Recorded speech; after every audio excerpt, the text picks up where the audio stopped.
इस मजेदार कहानी की शुरुआत होती है ब्रुक नाम के एक आदमी को दिखाते हुए, जिसे बहुत ही डरावना सपना आ रहा था। ब्रुक तुरंत ही उठ जाता है और उसके हाथ में गन हमेशा रहा करती थी। जब ब्रुक ने बाहर की तरफ देखा तो कई सारे सोल्जर्स लोगों की चेकअप कर रहे होते हैं। दरअसल ये वो समय था जब चारों तरफ चोरी चकारी और आतंकवाद बहुत ज्यादा बढ़ गया होता है। सभी लोग एक दूसरे को मारकर सरवाइव करने लगे थे क्योंकि रिसोर्सेज की इतनी कमी हो गई थी। सभी लोग सिर्फ अपने ही बारे में सोचते थे। टेररिज्म के बढ़ने के कारण चारों तरफ मिलिट्री सोल्जर्स तैनात हो चुके होते हैं, लेकिन उनकी तादाद इतनी ज्यादा भी नहीं होती कि वो टेररिस्ट को पूरी तरीके से खत्म कर सके। इसके लिए नॉर्मल लोगों को भी उनका साथ देना पड़ेगा। दरअसल ब्रुक भी सबसे पहले एक मिलिट्री सोल्जर हुआ करता था, लेकिन ब्रुक की वजह से कई सारे उसके साथी मारे गए थे, जिससे कि उसने सोल्जर की जॉब छोड़ दी होती है। जिसके बाद वो अपना घर चलाने के लिए स्मगलिंग का बिजनेस करने लगा। लेकिन ब्रुक के पास फाइटिंग टेक्निक इतनी ज्यादा अच्छी थी कि वो कोई भी प्लान बड़ी आसानी से बना लेता और उसके पास तो हर हथियार चलाने का एक्सपीरियंस होता है। सभी लोग ब्रुक से बहुत ज्यादा डरते थे क्योंकि उससे ज्यादा ताकतवर इंसान उन्होंने कभी नहीं देखा था। भले ही ब्रुक की बॉडी काफी ज्यादा बड़ी होती है, साथ ही साथ उसका दिमाग भी काफी ज्यादा तेज था। उसके इलाके में किसी को कुछ भी जरूरत होती थी तो वो ब्रुक के पास ही आता था। अब यहाँ ब्रुक कुछ सामान लेकर अपने घर पर जा रहा होता है।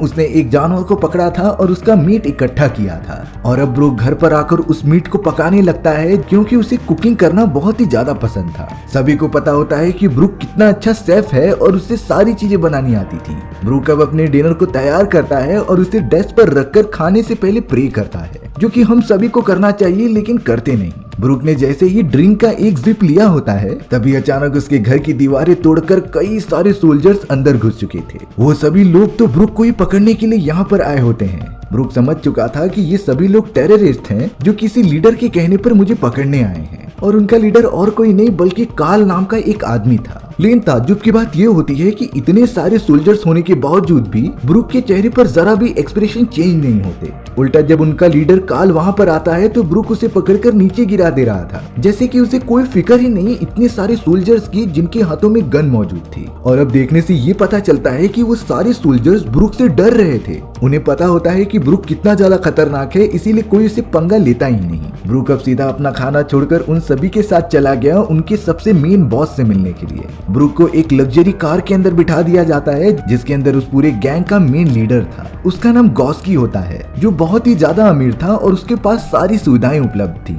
अब गॉस्की यहाँ पर ब्रुक के सामने एक ऑफर रखता है। वो कह रहा था कि मैं तुम्हें एक काम देना चाहता हूँ जिसके अंदर तुम्हें एक लड़की को न्यूयॉर्क लेकर जाना है। ब्रुक तो गॉस्की को इस काम के लिए मना करने लगा क्योंकि उसने रेस्क्यू करने का काम काफी पहले छोड़ दिया होता है। पर अब गॉस्की ब्रुक के सामने एक ऑफर रख रहा था कि इसके बदले मैं तुम्हें वो दूंगा जिसकी तुम्हें तलाश है, यानी कि एक दूसरी आइडेंटिटी, जिससे कि ब्रुक दुनिया के किसी भी कोने में जाकर अच्छे से रह सकता था। अब ब्रुक को शुरुआत से यही चाहिए होता है, इसीलिए अब वो गॉस्की की बातों से कन्विंस हो गया था। अब आगे के प्रोसीजर के लिए गॉस्की के सभी लोग ब्रुक को अपने अड्डे पर लेकर जाते हैं। वहीं से उसे मिशन पर जाने के लिए बातें बताई जाएंगी। अब यहाँ पर ब्रुक देखता है कि एक बहुत ही बड़ा हेलीकॉप्टर कार लेकर यहाँ नीचे आ रहा है। उसने तो कार छोड़ दिया जिसमें कि ब्रुक जाकर बैठ जाता है। हेलीकॉप्टर तो अब डायरेक्टली उस कार को उड़ाते हुए अपने डेस्टिनेशन की तरफ लेकर जाने लगा, जहाँ से ब्रुक के मिशन की एक्चुअल शुरुआत होगी। दरअसल ये सारी चीजें वो इसीलिए कर रहे थे क्योंकि ब्रुक एक क्रिमिनल था और उसे इस तरीके से बाय रोड लेकर जाना खतरनाक हो सकता है, इसीलिए गॉस्की उसे बाय एयर लेकर जा रहा था। अब लगातार ट्रेवल करते समय ब्रुक की आंख लग गई थी, इसीलिए वो गहरी नींद में सो जाता है। ब्रुक को फिर से कुछ अजीब तरीके के सपने आ रहे थे जिससे कि वो अच्छे से समझ नहीं पाता। थोड़ी देर में ब्रुक की जब आंखें खुली तब वो अपने डेस्टिनेशन पर पहुंच गए थे, जो कि हिल साइड वाले एरिया में एक डायनेस्टी होती है। वहाँ पर लैंड होने के बाद रेबिका नाम की एक लेडी उसके पास आकर उसे कॉन्ग्रेचुलेट कर रही थी। वो तो ब्रुक का बहुत ही अच्छी तरीके से स्वागत करती है। रेबिका ब्रुक को बता रही थी कि जिस लड़की को तुम्हें न्यूयॉर्क पहुंचाना है वो मेरे पास ही है, लेकिन मेरी कुछ शर्तें थी। उस लड़की की जान बहुत ही ज्यादा कीमती है और तुम्हें किसी भी तरीके से अपनी जान पर खेलकर उसे बचाना होगा। ब्रुक रेबिका की बातों को सुनने लगा था, जिसके बाद रेबिका बताती है कि उस लड़की के साथ मैं भी जाऊंगी। अब देखते ही देखते उस छोटी सी लड़की को बुला लिया जाता है जिसका नाम अरोरा था। ब्रुक को समझ में आ चुका होता है कि उसे किसकी प्रोटेक्शन करनी है, जिसके बाद वो तुरंत ही मैप निकाल कर चेक करने लगा कि उसे कौन से रास्ते से जाना अच्छा होगा और वो जल्दी पहुंच जाए। ब्रुक ने सारी चीजें पहले से ही प्लान करके रखी होती है कि वो कैसे जाएंगे, और अब वो रेबिका और अरोरा से कहता है कि तुम मेरी गाड़ी में बैठो। अरोरा पता नहीं क्यों ब्रुक को लगातार देखते जा रही थी और उससे कहती है कि मुझे तुम अपने बारे में बताओ। आखिर इसके पीछे रीजन क्या होता है ये तो हमें आगे चलकर पता चलेगा ही। ब्रुक तुरंत ही उन दोनों को बिठाकर लेके चला जाता है अपने डेस्टिनेशन की तरफ, जहाँ वो सबसे पहले चेक पॉइंट की तरफ पहुंचेंगे। वो तो लगातार हिल वाले इलाकों से निकलकर एक समतल जमीन के ऊपर आ जाते हैं, जो कि पूरी तरीके से बीहड़ वाला इलाका था। ब्रुक लगातार कई घंटों तक गाड़ी चलाता ही रहता है, जिससे कि वो अपनी जर्नी का 10% हिस्सा कवर कर चुका था, क्योंकि ब्रुक को किसी भी तरीके से इस लड़की को न्यूयॉर्क पहुंचाकर अपनी आजादी लेनी है। अब अगले दिन वो तीनों रशिया के बॉर्डर पर पहुंच चुके थे, जहां पर सिक्योरिटी काफी ज्यादा टाइट थी। इसीलिए ब्रुक ने डिसाइड किया कि वो आगे का सफर एक ट्रेन की मदद से कंप्लीट करेंगे। ब्रुक तो अब अरोरा और रेबिका को लेकर एक शॉप के पास आ जाता है, जहां पर वो उन्हें कपड़े पहनने के लिए कह रहा था, क्योंकि इन पुराने कपड़ों में वो लोगों से काफी ज्यादा अजीब दिखेंगे और किसी का भी ध्यान उनकी तरफ अट्रैक्ट हो सकता था। लेकिन ब्रुक को अंदाजा नहीं होता कि कुछ लोग ऐसे भी हैं जो चोरी छुपके उन तीनों के ऊपर नजर रखे हुए हैं। अरोरा जब उस जगह पर जा रही थी तब वो काफी ज्यादा अजीब बिहेव करती है, क्योंकि उसने ये सारी चीजें कभी नहीं देखी। दरअसल अरोरा बचपन से ही उस डायनेस्टी में रहा करती थी, जो कि पहाड़ों के बीचों बीच है। उसने सिटी का ये माहौल कभी नहीं देखा था, इसीलिए ये सारी चीजें उसके लिए काफी ज्यादा फैसिनेटिंग लगती हैं। पर साथ ही साथ अरोरा को इतने भीड़ की आदत बिल्कुल भी नहीं थी, क्योंकि वहाँ कई सारे लोग मौजूद होते हैं। अरोरा को तो सफोकेशन होने लगी इतने लोगों के बीच में जाकर। अब लाइन के लिए काफी लोग जमा हुए होते हैं, इसीलिए ब्रुक टिकट लेने के लिए वहाँ चला गया था। लेकिन अरोरा काफी ज्यादा गुस्सा होकर वहाँ से दूर भागने लगी। ब्रुक और रेबिका तो तुरंत ही अरोरा को पकड़ने के लिए उसके पीछे चले जाते हैं। दरअसल अरोरा इतना ज्यादा फ्रस्ट्रेट हो गई कि उसे लगने लगा कि यहाँ उसकी कोई जरूरत ही नहीं है। पर थोड़ी देर बाद कैसे भी करके ब्रुक ने अरोरा को पकड़ लिया था। वो तो समझाता है कि अगर तुम इस तरीके से अनजान जगह पर भागोगी तो तुम्हारी जान को खतरा हो सकता है। कुछ ऐसे दुश्मन भी हैं जो तुम्हें पकड़ने की कोशिश कर रहे हैं, नहीं तो गॉस्की मुझे इतना इजी काम तो कभी नहीं देता था। तब जाकर अरोरा ब्रुक और रेबिका की बात मान जाती है और उनके साथ आगे बढ़ने लगती है। अब वो सभी लोग ट्रेन की लाइन के यहाँ पर खड़े हो गए थे, जहाँ पर काफी ज्यादा भीड़ थी। फिर भी कैसे भी करके ब्रुक उन दोनों को ट्रेन के अंदर चढ़ा देता है। वो तीनों अंदर तो घुस गए थे, लेकिन ब्रुक नोटिस करता है कि ट्रेन पूरी तरीके से भरी हुई है। वहाँ पर तो बैठने की कोई जगह ही नहीं थी। अब ब्रुक एक मंगोलियन फैमिली के पास आकर उससे पूछता है कि क्या हमें बैठने की जगह मिल सकती है कि नहीं, लेकिन मंगोलियन फैमिली उसके बातों के बारे में बिल्कुल भी रिस्पॉन्स नहीं दे रहे थे। थोड़ी देर में ही जब अरोरा वहाँ पर आती है तो उसे मंगोलियन भाषा के बारे में पता था, इसीलिए वो उन फैमिली से बात करके थोड़ी जगह का अरेंजमेंट करा देती है। जिसके बाद ब्रुक, रेबिका और अरोरा बैठकर अपना सफर तय करते हैं। यहाँ अरोरा को थोड़ा सा टाइम मिल गया था ब्रुक के बारे में बात करने के लिए। वो उसके बारे में जानना चाहती थी कि वो पास्ट में क्या करता था और अब क्या करता है। ब्रुक भी उससे अपने बारे में सारी चीजें शेयर करने लगा। अब कुछ देर बाद ब्रुक उन दोनों को लेकर एक क्लब के अंदर चला आता है। वहाँ पर उन तीनों की अच्छे से जांच की जा रही थी कि वो कोई हथियार तो नहीं लेकर आए हैं। सारे सिक्योरिटी चेक पास होने के बाद अब ब्रुक अपने एक बहुत ही पुराने दोस्त फिल से मिल रहा था। वो दोनों तो एक दूसरे से मिलकर काफी ज्यादा खुश होते हैं।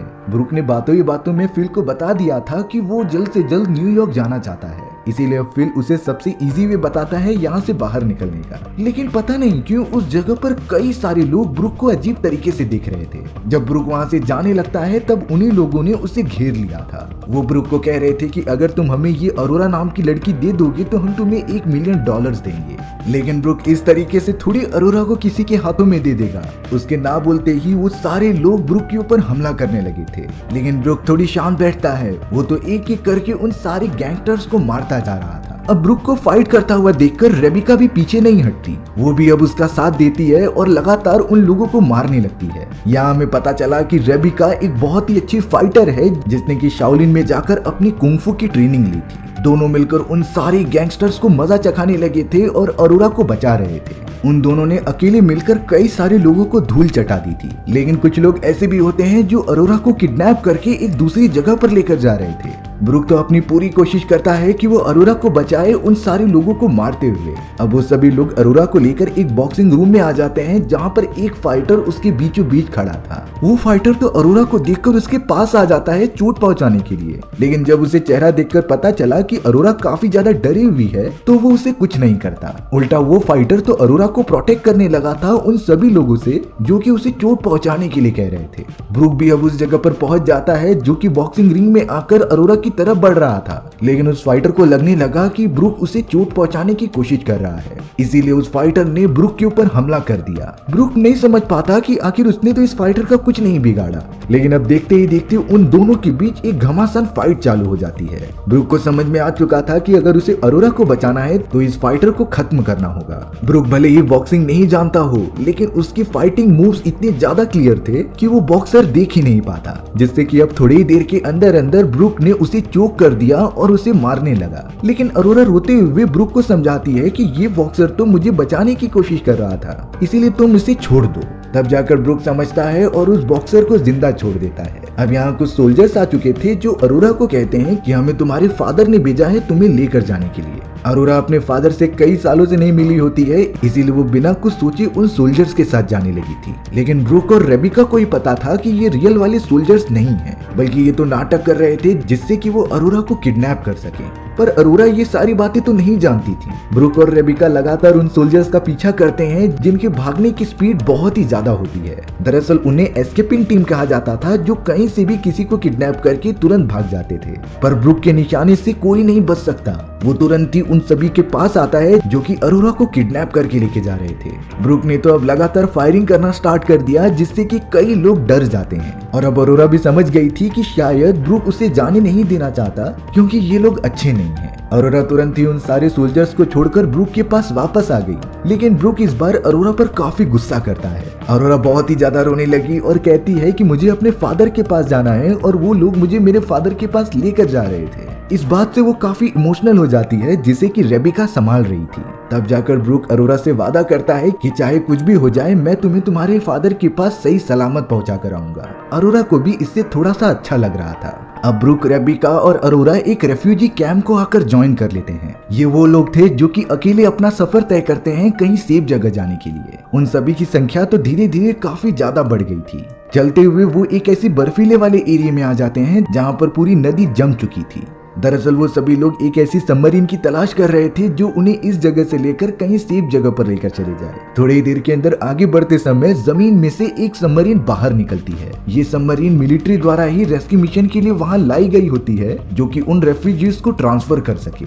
सभी लोग उस सबमरीन को देखकर लगातार उसके ऊपर चढ़ने लगे थे, क्योंकि सबको अपनी जान प्यारी थी। लेकिन देखते ही देखते उनकी संख्या इतनी ज्यादा हो जाती है कि कैप्टन समझ चुके थे कि सबमरीन में इतने लोग नहीं आ पाएंगे। इसीलिए अब एक सफिशिएंट अमाउंट मेंबर आने के बाद कैप्टन ने अपने टीममेट से कह दिया था कि तुम सबमरीन को स्टार्ट करो और आगे बढ़ो। लेकिन बाकी लोगों को पता था कि अगर वो सबमरीन में नहीं चढ़ेंगे तो यहाँ के इन्वायरमेंट के कारण वो वैसे ही मर जाएंगे। इसीलिए वो जिद्दी होकर ऊपर की तरफ अभी भी चढ़ रहे थे। कैप्टन ने तो अब मजबूरी में आकर उन सभी लोगों को गोली मारने का डिसीजन लिया, क्योंकि इससे ना वो सभी आगे बढ़ पाएंगे और लोगों को बचा पाएंगे। अब यहाँ अरोरा किसी भी तरीके से सबमरीन के अंदर घुस जाती है, लेकिन उसे बिल्कुल भी एक्सेप्टेड नहीं था कि कैप्टन इतने सारे लोगों की जान ले। वो तुरंत ही कंट्रोल सेंटर में जाकर सबमरीन को रोकने की कोशिश करने लगी। ब्रूक भी तुरंत ही वहाँ आकर अरोरा को संभालता है, क्योंकि वो सबकी जान नहीं बचा सकते थे। अरोरा को पकड़ने के कारण अचानक उसको अजीब तरीके के दौरे पड़ने लगे थे। वो तुरंत ही अजीब तरीके का बिहेव करके बेहोश हो जाती है। ब्रूक तो किसी भी तरीके से अरोरा को एक सेफ जगह पर सुला देता है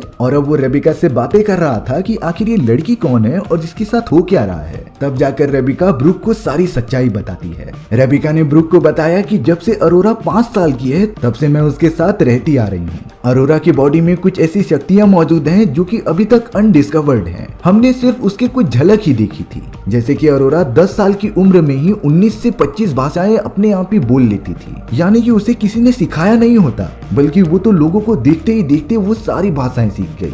साथ ही साथ उसके बॉडी पर जो भी घाव लगते थे वो अपने आप ही हील हो जाते। ये ताकतें उसे कहां से मिली और किसने दी, इसके बारे में उन्हें बिल्कुल अंदाजा नहीं होता। लेकिन कुछ ही महीनों पहले जब अरोरा के पास एक डॉक्टर आए थे, तब से ही अरोरा की तबीयत एकदम खराब होने लगी है। अरोरा को कुछ अजीब तरीके के विजन्स आते हैं जो उसे हमेशा परेशान किया करते थे। तब से ही रेबिका कहने लगी कि मुझे अरोरा के बारे में बहुत ही ज्यादा फिक्र हो रही है। यहाँ अब रेबिका से बात करने के बाद ब्रूक अपने दोस्त फिल के पास चला जाता है। फिल ब्रूक को सावधान कर रहा था कि हमें उस अरोरा नाम की लड़की को छोड़ देना चाहिए, क्योंकि उसे लगता है कि अरोरा के बॉडी में कुछ ऐसे वायरस मौजूद हैं जो पूरी इंसानियत को तबाह कर सकते हैं। और इसी वजह से शायद उसे न्यूयॉर्क बुलाया जा रहा था, क्योंकि गॉस की उस वायरस को अपने दुश्मनों पर इस्तेमाल करना चाहता है। लेकिन ब्रूक इन बातों पर बिल्कुल भी ध्यान नहीं देता और वो अपने मंजिल की तरफ बढ़ने लगता है। अगले दिन वो चारों लोग अलास्का की जमीन पर पहुंच चुके थे, जहां वो 2 जेट्स की लेकर लगातार आगे बढ़ रहे होते हैं, क्योंकि न्यूयॉर्क जाने के लिए ये रास्ता बीच में आता था और यही सबसे सेफ जगह है विदाउट एनी सोल्जर्स की सिक्योरिटी के साथ।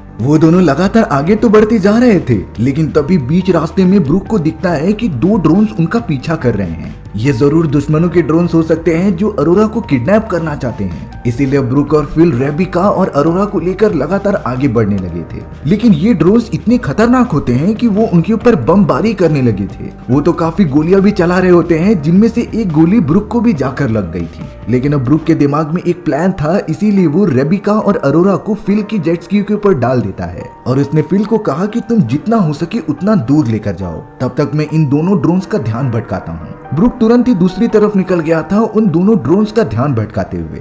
दोनों ड्रोन्स लगातार हमला करते जा रहे थे ब्रूक के ऊपर, जो कि रुकने का नाम ही नहीं लेता। ब्रूक का फिलहाल के लिए सिर्फ एक ही उद्देश्य था कि अरोरा की जान बचाना, इसीलिए वो चाह रहा था कि वो इन दोनों ड्रोन्स को उनकी जेट स्की से काफी दूर लेकर चले जाए। अरोरा तो बहुत ज्यादा चिल्लाने लगी क्योंकि उसे ब्रूक की चिंता होने लगी थी। लेकिन अब ब्रूक एक प्लान बनाता है और एक ड्रोन को दूसरी तरफ से वहीं दूसरी ड्रोन को सामने लेकर आ जाता है।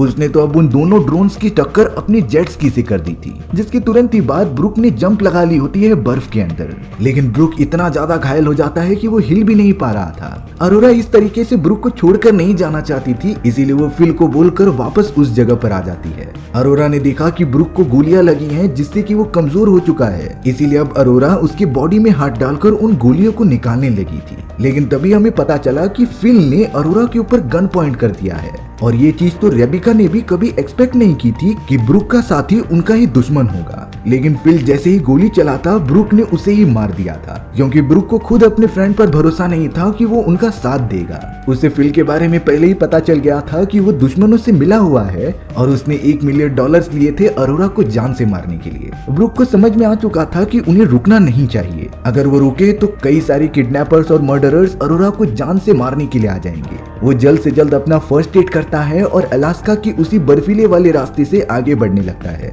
लेकिन रात होने पर वो वहीं पर टेंट लगाकर एक रात गुजारने के लिए बैठ गए थे। अरोरा तो ब्रूक की बॉडी पर लगी हुई उस जख्म को साफ कर रही होती है और देखकर ऐसा लग रहा था कि अरोरा कहीं न कहीं ब्रूक को पसंद करने लगी है। ब्रूक भी उन दोनों से काफी अच्छी तरीके से बातें कर रहा था, जैसे कि वो उनकी फैमिली बन चुकी है। रात के समय अरोरा ब्रूक से पूछ रही थी कि आखिर तुम मेरी जान क्यों बचा रहे हो और इन सारी चीजों के पीछे तुम्हारा क्या मकसद है। तब जाकर ब्रूक बता रहा था कि मैं सबसे पहले एक सोल्जर हुआ करता था, लेकिन मैंने वो सारी चीजें छोड़ दी अपने दोस्तों के मरने के बाद। पर अब मैं एक क्रिमिनल बन चुका हूँ, जिससे कि मुझे पुलिस ढूंढ रही है। लेकिन मैं चाहता हूँ कि मैं ऑस्ट्रेलिया वापस चले जाऊँ और एक सुकून की जिंदगी जीऊँ, जिसे पूरा करने के लिए गॉस्की मेरी मदद करेगा। अरोरा को भी पता चल चुका था अब ब्रूक के बारे में। अगले दिन वो तीनों कैसे भी करके अलास्का की जमीन को पार करते हुए एक शहर में आ जाते हैं। वहाँ से उन लोगों ने जल्द से जल्द अब एक फ्लाइट पकड़ ली थी, जिसे कि गॉस्की के लोगों ने ही अरेंज किया था। अब ब्रूक उन दोनों को जल्द से जल्द लेकर न्यूयॉर्क पहुंच जाता है, जो काफी ज्यादा एडवांस दिख रहा था। ब्रूक अब अरोरा और रेबिका को उस होटल में लेकर आ गया था जहाँ पर उसे लाने के लिए कहा गया था, जहाँ पर उसे इंस्ट्रक्शंस दिए गए होते हैं। ये होटल इतना ज्यादा एडवांस था, जहाँ काफी सारे लग्जरी आइटम रखे होते हैं। सामने की तरफ कई सारी स्क्रीन्स मौजूद थी, जो टेक्नोलॉजी के मामले में काफी एडवांस होती हैं। उस स्क्रीन के ऊपर तो कई सारी पिक्चर्स और कई सारे लोगों के बारे में बताया जा रहा होता है, जिसे कि ब्रूक, अरोरा और रेबिका भी नहीं समझ पा रहे थे कि इसकी जरूरत क्या थी। उस बड़ी सी मॉनिटर्स में साफ साफ दिखाया जा रहा था कि पूरी दुनिया खत्म हो रही है। सारी की सारी पॉपुलेशंस ही उसका कारण है, जो कि नेचर और एनवायरनमेंट को बर्बाद करते जा रहे थे। लेकिन ब्रूक को नहीं समझता कि आखिर ये चीजें उन्हें क्यों दिखाई जा रही हैं। तभी उसे टेबल पर एक ईयरपीस मिलता है, जिसे कि उसने लगा लिया था, और अब उसमें से किसी की आवाज आती है जो बोल रहा था कि तुमने अरोरा को सही सलामत न्यूयॉर्क तो ला दिया, लेकिन कई सारे रूल्स एंड रेगुलेशंस तोड़े हैं। इस पूरे मिशन में हमारे कई सारे साथियों की जान चली गई, जिसका खामियाजा तुम्हें जरूर भुगतना पड़ेगा। जो आदमी ब्रूक से बात कर रहा था वो कहता है कि अब एक ग्रुप आएगा तुम्हारे होटल के अंदर, जिसमें कि एक डॉक्टर होंगे जो अरोरा का चेकअप करेंगे। देखते ही देखते बाहर की तरफ काफी सारे गैंग के मेंबर्स आ जाते हैं, जिन्होंने पूरे होटल को ही घेर कर रख लिया था। उनमें से एक डॉक्टर भी अब जल्द से जल्द कमरे में आता है और अरोरा का चेकअप करने लगता है। उसने अरोरा के ऊपर काफी सारे टेस्ट किए, जो कि ब्रूक को बिल्कुल भी नहीं पता था। अब ब्रूक सीधा रेबिका के पास आकर कहता है कि शायद तुमने मुझे पूरी बात नहीं बताई, आखिर सच्चाई क्या है मुझे जल्द से जल्द पता होना चाहिए। लेकिन यहाँ थोड़ी देर में ही चेकअप होने के बाद अरोरा आकर कहती है कि मैं प्रेग्नेंट हूँ और मेरे पेट में जुड़वा बच्चे हैं। ब्रुक तो ये सारी चीजें सुनकर एकदम चौंक गया था कि आखिर ये कैसे हो सकता है। तभी उसे एक और बार फिर से कॉल आया था कि नीचे की तरफ 2 गाड़ियां रखी गई हैं। तुम एक गाड़ी के अंदर अरोरा को लाकर बंद कर दो, जिसके बाद तुम्हारा सारा काम खत्म हो गया। लेकिन ब्रुक बिल्कुल भी नहीं चाहता था कि वो अरोरा को उनके हाथों में दे, क्योंकि वो अरोरा के साथ चाहे कुछ भी कर सकते थे। इसीलिए अब जब वो अरोरा को नीचे लेकर जाता है तो जैसे ही गाड़ी का दरवाजा ओपन होने पर ब्रुक और रेबिका गन लेकर उन सारे सोल्जर्स के ऊपर हमला करने लगे थे। लेकिन उन गैंग मेंबर्स की संख्या इतनी ज्यादा होती है कि वो उनके ऊपर पलटवार जरूर कर रहे थे। देखते ही देखते चारों तरफ गोलाबारी स्टार्ट हो गई, जिसका बहुत ही अच्छी तरीके से ब्रुक उन्हें जवाब दे रहा था। लेकिन चाहे कुछ भी हो जाए, ब्रुक अरोरा को कुछ होने नहीं दे रहा था। रेबिका भी अब ब्रुक की मदद करते हुए उन सोल्जर्स के साथ लड़ाई करने लगी जिनके पास गन होती है। लेकिन रेबिका तो उन्हें नेचुरल फाइटिंग से ही हरा दे रही थी। अब उन सभी गैंग मेंबर्स ने एक मिसाइल छोड़ी जिसमें कि जीपीएस होता है और उसका टारगेट था ब्रुक। वो मिसाइल लगातार ब्रुक की तरफ बढ़ रही होती है और ब्रुक लगातार भाग रहा था। दरअसल ब्रुक के पासपोर्ट में भी एक जीपीएस ट्रैकर होता है, जिससे कि वो मिसाइल लगातार उसे ट्रैक करते हुए ब्रुक के पास आ रही थी। यहाँ सबसे शॉकिंग बात तो ये हुई कि उन गैंगस्टर्स ने लगातार गोलियां चलाकर रेबिका को जान से मार दिया था। रेबिका अकेले भला क्या ही कर पाती, लेकिन यहाँ ब्रुक की जान खतरे में थी, क्योंकि उसके ठीक पीछे मिसाइल होती है। उसने उस मिसाइल को डाइवर्ट कर दिया और कई सारे सोल्जर्स को मार दिया। ब्रुक देखता है कि उसके ठीक सामने अरोरा मौजूद है और उसकी जान खतरे में है, इसीलिए अब वो उसे बचाने के लिए तुरंत ही चला गया था। उन गैंग मेंबर्स ने तो अब एक और मिसाइल चला दी होती है जो लगातार उन दोनों लोगों के पास ही बढ़ रही थी। लेकिन ब्रुक डिसाइड करता है कि वो अपनी जान कुर्बान करके अरोरा को बचा लेगा। तभी अचानक हमें पता चला कि अरोरा ने एक गन निकाली और वो डायरेक्टली शूट कर देती है ब्रुक को, और उस धमाके में पूरी तरीके से स्क्रीन एकदम ब्लैंक हो जाता है। ब्रुक यहाँ पर जब अपनी आंखें खोलता है तो उसके सामने आर्थर नाम का एक वैज्ञानिक मौजूद था। दरअसल आर्थर ने ही ब्रुक की जान बचाई होती है और उसके सारे डैमेज बॉडी पार्ट्स को नए मैकेनिकल पार्ट से चेंज कर दिया था। आर्थर ने तो ब्रुक के दिमाग में एक एआई चिप भी इम्प्लांट किया होता है, जिससे कि उसे सोचने की क्षमता मिलेगी, और साथ ही साथ ब्रुक का दिमाग भी काफी तेज हो गया था। लेकिन यहाँ आर्थर को कुछ नहीं समझता कि उसके साथ हुआ क्या और वो यहाँ पर जिंदा कैसे है। तब जाकर आर्थर बताता है कि अरोरा मेरी बेटी है और उसके पास कुछ ऐसी सुपरनैचुरल शक्तियां मौजूद थी, जिसे कि एक डार्क प्रीस्ट नाम की लेडी लगातार उसे ढूंढ रही है। वो तो मेरी बेटी की उन शक्तियों का यूज अपने लिए करना चाहती थी, जिससे कि वो गलत काम कर सके। इसीलिए अब आर्थर ब्रुक से पूछने लगा कि आखिरी बार मेरी बेटी अरोरा ने तुमसे क्या कहने की कोशिश की थी। ब्रुक को इस बारे में ज्यादा याद नहीं आता, इसीलिए वो सिर्फ इतना कहता है कि वो किसी के घर जाने की बात कर रही थी। अब यहाँ कोई और रास्ता ना होने के कारण आर्थर ब्रुक के दिमाग को स्कैन करने की कोशिश करता है। उन्होंने तो अब ब्रुक की उन सारी पास्ट मेमोरीज को देखना स्टार्ट कर दिया था, जिसमें कि अरोरा उसके साथ मौजूद थी, और अब अरोरा उसके सामने थी, जिसमें कि वो ब्रुक से कह रही थी कि मुझे अपने घर जाना है, जिसके बाद कुछ दिनों के अंदर न्यूयॉर्क के सारे लोग मारे जाएंगे। दरअसल अरोरा के पास ये भी एबिलिटी थी कि वो फ्यूचर देख सकती है, इसीलिए उसने जानबूझकर ब्रुक की जान ले ली, जिससे कि सभी लोग उसे मरा हुआ समझकर कुछ नहीं करेंगे। और अरोरा को पूरा भरोसा था कि उसके फादर ब्रुक को जरूर बचा लेंगे। लेकिन अब आर्थर ब्रुक से कहते हैं कि मैंने तो तुम्हारी जान बचा ली, लेकिन अब तुम्हें अरोरा को बचाना होगा। वो चाहे जहाँ पर भी जाए तुम्हें उससे प्रोटेक्ट करना ही होगा, नहीं तो अगर उसकी पावर्स गलत हाथों में लग गई तो काफी ज्यादा तबाही होने लग जाएगी। अब यहाँ हमें उस डार्क प्रीस्ट को दिखाया जाता है जो कि अरोरा को ढूंढ रही थी।